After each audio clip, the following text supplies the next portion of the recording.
Vamos a desarrollar lo que corresponde al tercer módulo de obstetricia, de las preguntas. Entonces para iniciar, una breve revisión de lo que son las hemorragias de la primera mitad del embarazo. Recuerden que esta es la clasificación que se da actual, ¿no? Ya no se clasifican hemorragias del primer trimestre, hemorragias del tercer trimestre. La nomenclatura debe ser hemorragias de la primera mitad y hemorragias de la segunda mitad del embarazo, ¿no? Entonces, la etiología de las hemorragias de la primera mitad corresponden tres patologías fundamentalmente, ¿no? El aborto con sus diferentes categorías, la mola, la enfermedad trofoblástica gestacional y lo que corresponde al embarazo ectópico, ¿no? Hablemos brevemente de lo que es aborto. La definición es el cese de la gestación antes de que ocurra la viabilidad, o sea, según la OMS, 20 semanas, menos de 500 gramos o menos de 25 centímetros, ¿no? Esas son las definiciones operativas de lo que corresponde a aborto. Ahora, entonces, se presenta en el 15 a 40% de todos los embarazos. La mayoría ocurren antes de las 12 semanas, ¿no? Lo que correspondería a ser un aborto temprano. Incluso hay una categoría de aborto espontáneo subclínico que corresponde a los embarazos bioquímicos en los cuales la paciente no se percata de que estaba embarazada, ¿no? El aborto espontáneo, ¿no? El aborto puede ser, de acuerdo a su origen, espontáneo o inducido, ¿no? En el 80% de los casos va a ocurrir en las primeras 12 semanas, como lo repito, correspondería a un aborto temprano.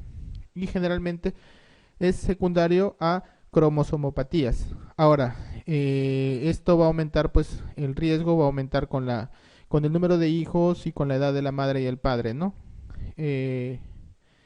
Ahora, como lo dije, la mayoría son consecuencias de cromosomopatías. De estas cromosomopatías, principalmente la cromosomopatía más común en el ser humano, ¿cuál piensan que es?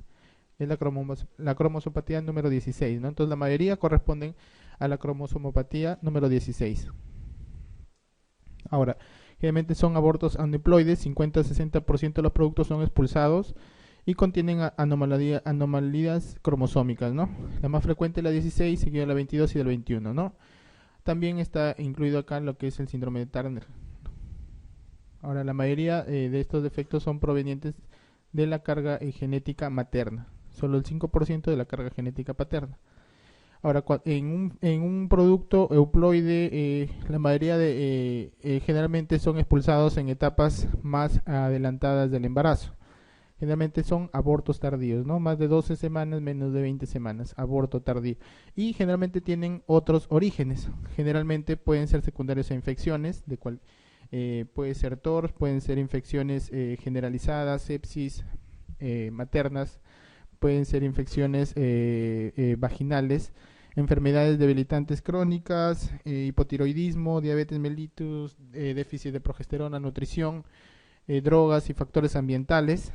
También existen lo que son dentro, por ejemplo, si hablamos de lo que es el aborto recurrente, como causas probadas de aborto recurrente son dos: las cromosomopatías y lo que es el síndrome antifosfolipídico, ¿no? Esas son las dos causas probadas de aborto recurrente. Causas probables: la diabetes gestacional, la incompetencia cervical, las anomalías y las anormalidades uterinas, que también, como vemos acá, las anormalidades de los conductos de Müller, ¿no? Pero los traumatismos también pueden ser causa, pero generalmente deben ser traumatismos muy intensos como para que puedan originar un aborto, ¿no? Un traumatismo leve generalmente no provoca un aborto. Entonces, los factores paternos influyen solo en el 5%, pero también existen casos. Ahora, esto es importante y que abarca la mayoría de preguntas respecto a las categorías de aborto espontáneo. Entonces existe la categoría de amenaza de aborto, cuya definición es la presencia de dolor y de sangrado y o dolor en una gestación de menos de 20 semanas con un feto vivo, ¿no? Y la característica clínica más importante es la presencia de orificios cervicales cerrados. Eso es lo que define una amenaza de aborto, ¿no? En la amenaza de aborto, el único tratamiento que existe es el reposo, sin que esto sea 100% comprobado, porque si una gestación, digamos, tiene alguna anomalía cromosómica o algún defecto de base, a pesar del tratamiento que le demos, que le podemos instaurar, va a terminar en un aborto, ¿no? Entonces, en el aborto en curso existen dos categorías, ¿no? El inevitable y el inminente. En el aborto en curso, la característica es que existe una dilatación del cuello uterino. La diferencia entre inevitable e inminente es la integridad de las membranas ovulares. Si las membranas ovulares están rotas, es inevitable. Y si las membranas ovulares están íntegras, es un aborto inminente. El aborto incompleto, la diferencia de la característica clínica es la presencia de un sangrado y o eliminación de productos de la concepción, o sea, se pueden observar o no la eliminación de los productos de concepción con un cuello uterino dilatado, ¿no? El cuello uterino debe estar abierto, el orificio cervical es abierto, esa es la definición de aborto incompleto. En el aborto completo, generalmente, tras un periodo de sangrado, va a cesar bruscamente este sangrado y el cuello uterino va a cerrarse, ¿ya? Entonces la característica del aborto completo es orificios cerrados, un sangrado inicial que posteriormente desaparece al evacuarse todo el contenido endouterino, ¿no? El aborto diferido es aquel en el cual existe el cese de la gestación, pero el producto ha sido, digamos, no se ha eliminado de la cavidad uterina, los orificios cervicales están cerrados. Acá existen dos categorías, el aborto retenido y el aborto frustro. El aborto retenido se refiere a que el producto se encuentra inactivo dentro de la cavidad uterina por menos de 8 semanas. Y el aborto frustro, la inactividad del producto se ha prolongado más de 8 semanas. Por decirlo así, si tenemos una paciente con que por última regla debería tener una gestación de 17 semanas, le tomas una ecografía y la ecografía te sale de 8 semanas, un feto inactivo de 8 semanas. ¿Qué puedes inferir? Que ese producto está inactivo 9 semanas, ¿no? No sé si entienden la idea. ¿Se entiende la idea? Entonces, en ese caso, ¿qué sería? ¿Un retenido o un frustro? Sería un frustro, ¿no? Ahora, ¿por qué es importante esa diferenciación? Porque el aborto frustro tiene un riesgo importante de desarrollar coagulopatía de consumo, ¿ya? Eso es lo importante, a diferencia del aborto retenido. El aborto recurrente es son la presencia de tres o más abortos secuenciales, espontáneos, ¿no? O también, bueno, la literatura tradicional menciona 5 abortos no consecutivos, ¿no? También se menciona así. Aborto recurrente o aborto habitual, ¿no? Como les dije, en cuanto al aborto recurrente, causas probadas de aborto recurrente, síndrome antifosfolipídico y cromosomopatías, ¿no? Esas son las causas probadas. Si les preguntan las causas más importantes, son esas dos, síndrome antifosfolipídico y cromosomopatías. Ahora, entonces, un aborto temprano o precoz es el que ocurre antes de las 12 semanas. Los llamados abortos ovulares son aquellos que ocurren antes de las 8 semanas, ¿no? O sea, en la etapa embrionaria. El aborto tardío entre 12 y 20 semanas. Aborto recurrente, 3 embarazos consecutivos espontáneos. Entonces vamos a las preguntas. La primera pregunta: ¿en cuál de las siguientes variedades... A ver, perdón, esto de acá es... está bien. ¿En cuál de las siguientes variedades de abortos se produce con mayor frecuencia una coagulación intravascular diseminada, CID? Entonces lo mencionamos, ¿no? Acá, bueno, no nos están dando la categoría principal, la más grande, no nos diferencian si entre retenido o frustro. Entonces acá la respuesta es un aborto diferido. Entonces, solo para que sepan, las causas, existen patologías contadas dentro de la obstetricia que pueden ocasionar CID. Estas son el aborto retenido, la sepsis, ¿no? La preeclampsia severa, la enfermedad trofoblástica gestacional y el DPP, ¿no? Entonces, esas son las patologías dentro de la obstetricia que pueden ocasionar un aborto séptico, obviamente, ¿no? Que pueden ocasionar CID, ¿Ya? Entonces eso, si es que por ahí alguna pregunta aparece, para que tengan ese dato. Ya, enfermedad trofoblástica gestacional, DPP. ¿Ya? Son causas de CID durante el embarazo. Ahora, la pregunta 2. Una paciente con antecedente de aborto tardío anterior ingresa a las 18 semanas de gestación por dolor hipogástrico leve no acompañado de hemorragia. En la exploración se aprecia cérvix dilatado y bolsa íntegra prominente. 2 horas más tarde se produce aborto consumado incompleto. ¿Cuál es la etiología más probable de este cuadro? ¿No? Entonces, acá hay algo importante, ¿no? Como les dije, las causas probadas de aborto recurrente. Bueno, en este caso, en primer lugar, no es un aborto recurrente porque exactamente tiene dos, solo sería la segunda pérdida. El detalle más importante, y quiero que lo tomen como dato, acá pueden ser dos alternativas, o el síndrome antifosfolipídico o la insuficiencia cervical. Entonces, ¿cómo podemos? Una forma práctica, no absoluta, pero una forma práctica de diferenciar. En el síndrome antifosfolipídico, las pérdidas gestacionales son cada vez más tardías, ¿me entienden? O sea, puede presentarse una primera pérdida de 18 semanas, generalmente el síndrome antifosfolipídico es causa de óbito fetal de causa, bueno, aparentemente desconocida, ¿no? Pero una de las causas de esa es el síndrome antifosfolipídico. O sea, un óbito fetal inexplicado generalmente puede ser debido a un síndrome antifosfolipídico, ¿ya? Esa es la diferencia. El síndrome antifosfolipídico, las pérdidas gestacionales son cada vez más tardías. En la incompetencia cervical, las pérdidas gestacionales son cada vez más tempranas, ¿me entienden? Entonces, esa es la diferencia, como este es el caso de la paciente. Ahora, una característica clínica como un dato que generalmente en la incompetencia cervical, la dilatación se llega a dar sin la presencia de contracciones uterinas tan dolorosas. Puede haber dolor, pero muy leve, que no se relaciona, digamos, con el grado de dilatación, porque habitualmente para que el cuello uterino se dilate tiene que haber un trabajo de parto, ¿no? Contracciones que alcancen la intensidad necesaria para poder dilatar el cuello. Pero en este caso, generalmente son contracciones bien leves o tenues, como es el caso de esta paciente, ¿no? Entonces, en esta paciente, la respuesta es la respuesta B, ¿no?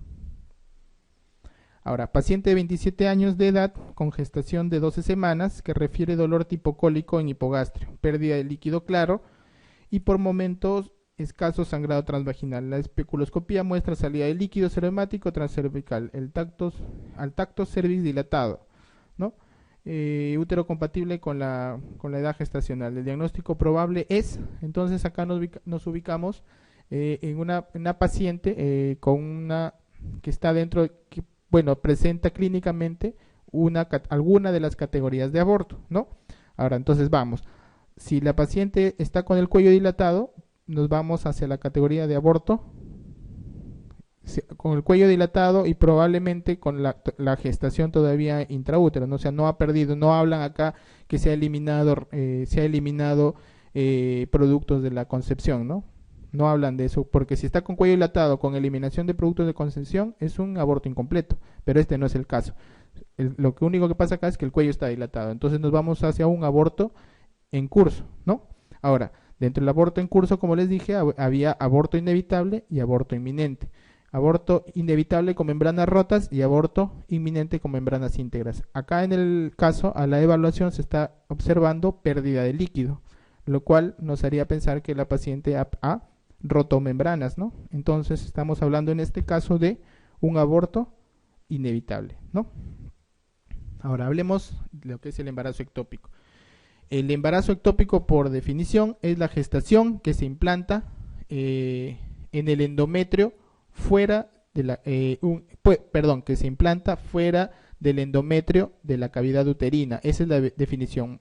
La definición que les estoy diciendo es incluso más exacta que la que está acá, porque hay una pregunta en alguno de los bancos que se ha revisado que te hace la diferencia. Por ejemplo, te dicen en aquella pregunta de que si el embarazo ectópico se refiere a la gestación que se produce fuera del endometrio.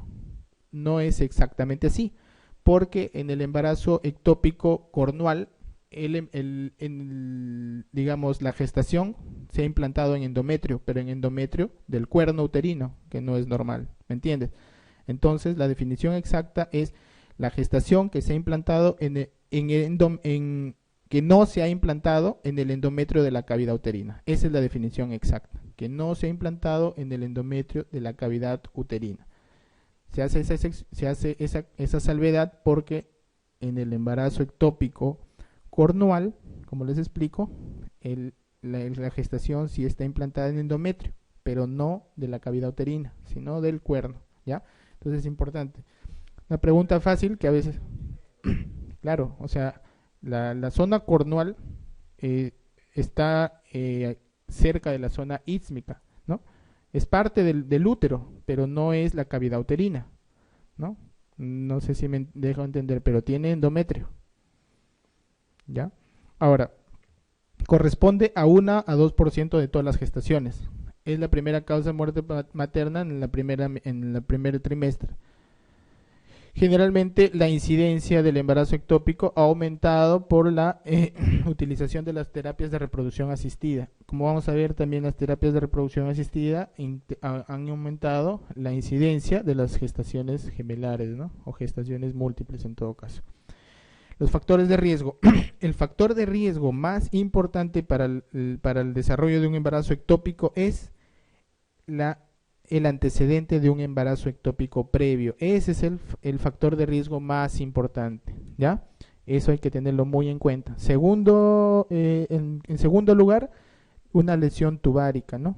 Una lesión tubárica, generalmente más en relación a cirugía tubárica previa, por ejemplo un reimplante, y después están las secuelas de EPI, ¿ya? Entonces, el más importante, embarazo ectópico previo. Factores de riesgo menores, el tabaquismo, la promiscuidad, ¿no? Porque está en relación a la cirugía tubárica, a la EPI. El DIU como factor de riesgo, acuérdense, el DIU disminuye la incidencia global de los embarazos, ¿no? Pero si es que una paciente es portadora de DIU se embaraza, lo más probable que ese embarazo sea ectópico. Esa es la diferencia, ese es el detalle, ¿ya? El DIU disminuye la tasa global de embarazos, pero si esa mujer se embaraza, lo más probable es que sea una gestación ectópica. En el 50%, en la mitad de los casos, no se identifica ningún factor de riesgo. Entonces, acá como vemos, acá está el riesgo de recurrencia en una mujer con embarazo ectópico previo es 10% y 25 mujeres que tuvieron 25% en las que tienen 2 embarazos ectópicos, ¿ya? Entonces, la localización ya es bastante conocida, ¿no? Entonces, la localización ampular es la localización más común, ¿no? La ísmica 12%, la fímbrea 11.1%, cornual 2.4%, ¿no? Ovárica 3.2%, abdominal 1.3% y la localización cervical es menos del 1%, ¿ya? ¿Y cuáles piensan ustedes de todas estas, la localización que en la cual el embarazo ectópico rompe más precozmente la trompa es obviamente en la parte más delgada, ¿no? Entonces en la zona ísmica. O sea, cuando hay un embarazo ísmico se rompe más precozmente que si hubiera en un embarazo en alguna otra zona, ¿no? En cuanto al embarazo cornual, generalmente este embarazo es el que puede llegar, digamos, de todos los ubicados a nivel de la trompa, digamos, el que puede llegar a más edad gestacional. Que también recuerden que hay embarazos abdominales que llegan a término, ya hemos tenido casos.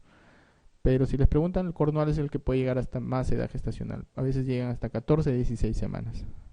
Y el cornual sí es un evento hemorrágico severo. Recuerden que a nivel cornual se producen las anastomosis entre los sistemas vasculares de la arteria ovárica y de la arteria uterina. O sea, es bastante irrigada la zona cornual. Entonces, en el embarazo ectópico, en la clínica, existe la triada clásica, ¿no? Dolor abdominal en el 98% de los casos, retraso menstrual en el 74% y sangrado en el 56%, ¿no? también obviamente se puede detectar una masa anexial al examen clínico, ¿no? Pero la tríada clásica es lo que les estoy representando. El principal diagnóstico diferencial se da con la amenaza de aborto, mejor dicho, al revés. Cuando tenemos una paciente que tú la diagnosticas amenaza de aborto, el principal diagnóstico diferencial que debes hacer es con el embarazo ectópico. Y para eso tiene ayuda pues la ecografía, ¿no? Es la cornual, pues. Ístmico es una cosa y otra es el intersticio cornual. Es la cornual, pues. No les estoy mencionando que es la cornual porque a nivel de esa zona están las anatomosis vasculares del sistema arterial ovárico y del sistema arterial de la arteria uterina, ¿no? La que más rápido se rompe, ¿no? Debido al calibre, pues, de la trompa, ¿no? Es la zona más, digamos, más pequeña que tiene menor calibre. No es lo mismo el intersticio que el istmo. El intersticio es prácticamente la transición, el cuerno entre la cavidad uterina y la transición entre la cavidad uterina y la trompa, ¿ya? Entonces esa es la diferencia, ¿ya? Perfecto. Para el diagnóstico, entonces, nos aporta la exploración física, ¿no? Dolor a la movilización cervical, masa anexial dolorosa, puede haber signos de irritación peritoneal, si este es un embarazo ectópico roto, ¿no? Generalmente puede haber signos de irritación peritoneal. Se puede realizar, bueno, antiguamente, cuando no había mucha facilidad de la ecografía transvaginal, se utilizaba la culdocentesis, ¿no? La punción a través del espacio del fondo del saco de Douglas, y si se extraía sangre se hablaba de que ese embarazo ectópico estaba complicado, ¿no? Porque obviamente había hemoperitoneo, pero cada vez está llegando más, está dejándose más, ¿no? En desuso. En cuanto a la ecografía transvaginal, entonces, para hablar de un embarazo ectópico, generalmente, de acuerdo a la ubicación, hay criterios, ¿ya? Pero los criterios generalmente los que debemos saber son por lo menos los del embarazo ectópico de la trompa, ¿no? Lo ubicado en la trompa. Va a haber un útero vacío, un saco gestacional fuera de la cavidad abdominal, ubicado obviamente en los anexos, un signo de doble halo en la trompa, un Doppler en que va a mostrar un halo en anillo de fuego, así se llama, ¿no? Solo hay dos patologías que el Doppler pueden detectar halo en anillo de fuego, que es el ectópico o el cuerpo lúteo hemorrágico. No hay más patologías, ¿ya? Entonces, puede observarse intrauterinamente un pseudosaco y si el embarazo ectópico está complicado, un líquido libre en el Douglas, ¿no? Entonces, generalmente, como les dije, lo normal en una gestación es que el valor de beta-HCG se duplique cada 48 horas, ¿no? Se duplican cada 48 horas. Entonces, esa es una forma a veces de controlar o de monitorizar a una paciente en la cual tenemos dudas acerca de la ubicación del embarazo, ¿no? Porque si nosotros a veces le tomamos un basal de beta-HCG y le controlamos a las 48 horas. Si se ha duplicado, probablemente esa gestación corresponde a un embarazo normal de ubicación intrauterina. Si el valor no se duplica menos, o sea, el aumento es menos de la duplicación, menos del 50%, menos del 100%, o sea, menos de lo que debería aumentar, se podría estar pensando en un embarazo ectópico. Si por el contrario disminuye, generalmente corresponden a abortos, ¿no? Entonces, ya es conocido, ¿no? De que para la ubicación, el poder encontrar el saco gestacional intraútero, el valor es 1500, ¿no? 1500 de beta-HCG. Con 1500 de beta-HCG uno ya debe observar el saco gestacional intraútero con una ecografía transvaginal, con una ecografía transabdominal 3000 de beta, ¿no? Entonces eso ya son valores conocidos. También se puede determinar cuando existe un término, una entidad nosológica que se conoce como gestación de ubicación desconocida, ¿no? Es, por ejemplo, cuando tenemos una beta-HCG positiva y hacemos una ecografía y no encontramos el embarazo ni en anexos ni intraútero, ¿no? Pero generalmente son valores bajo 1500, como todavía no se podrían ver con la ecografía, tú puedes tener la duda. Entonces ahí haces los controles de beta-HCG, como le mencioné, ¿no? Y valoras el ritmo de crecimiento o de aumento de la beta-HCG. Algo que también te puede colaborar en eso es la determinación de la progesterona, porque en una gestación normal generalmente es mayor de 25. Si es mayor de 25, tú consideras que ese es un embarazo normal. Menos de 5 generalmente corresponden a abortos. Entre 5 y 25 es indeterminado. Pero finalmente, dentro de todos los exámenes, el que tiene más valor obviamente es la laparoscopía, ¿no? Porque vas a realizar la observación directa de la ubicación del embarazo, ¿no? Dentro de todos, la que más sirve, la laparoscopía. Embarazo ectópico puedes tratarlo de tres formas. Puedes utilizar conducta expectante, tratamiento médico o tratamiento quirúrgico, de acuerdo a algunos criterios, ¿no? Generalmente en el tratamiento médico, para que tú puedas mandar a una paciente a tratamiento expectante, tiene que ser una paciente obviamente asintomática, que no tenga evidencia de rotura del embarazo ectópico y con una beta promedio que no debe sobrepasar entre 1000 y 1500, ¿no? Y que generalmente va a ir descendiendo cada 48 horas. Recuerden que también una de las, digamos, la historia natural de la enfermedad del embarazo ectópico, si es que no se rompe, se puede abortar o también se puede calcificar, ¿no? Lo que se conoce como litopedión, ¿no? Entonces, eso se da, el tratamiento expectante se da bajo estas circunstancias nomás, ¿ya? Como las condiciones que están acá. Entre el 44 y 69% de los casos se va a resolver mediante el tratamiento expectante. En realidad no es un tratamiento, no es una conducta nada más expectante.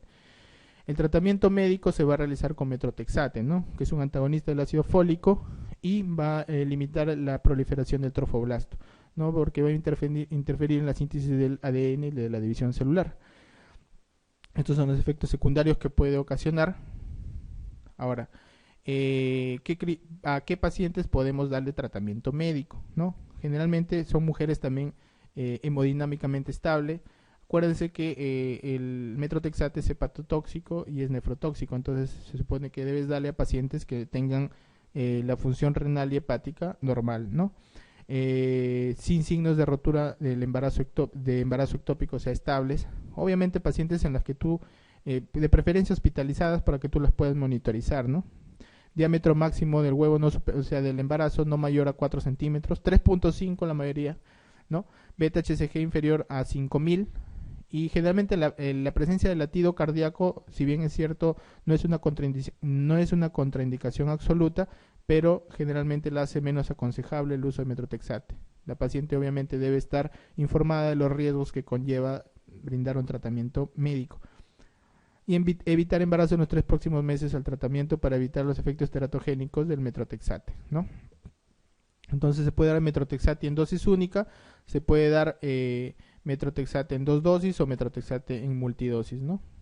Entonces solo para el conocimiento, que sepan que existen esos 3 esquemas, ¿no?